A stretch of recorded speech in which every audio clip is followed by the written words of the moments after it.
balitang katuhuan o dili. Apan tuo na lang aron madali.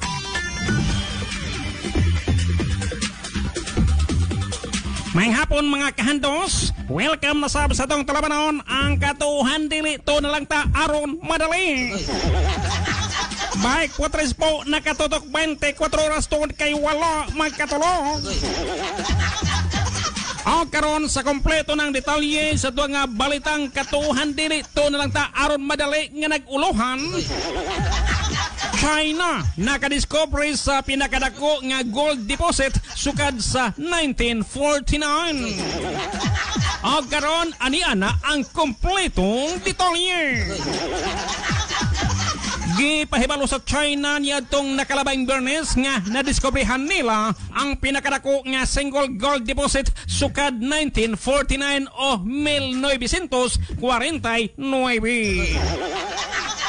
Ang Dadonggo Gold Mine sa Liaoning Province adunay 1,444.49 tons nga proven gold reserves matud sa Ministry of Natural Resources.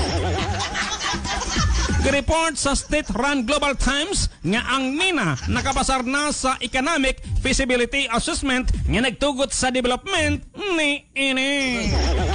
Gi-classify ang deposit ingon super large open pit mine diin ang area ibabaw sa 720 meter elevation nga naglangkob sa 2.586 billion tons of ore.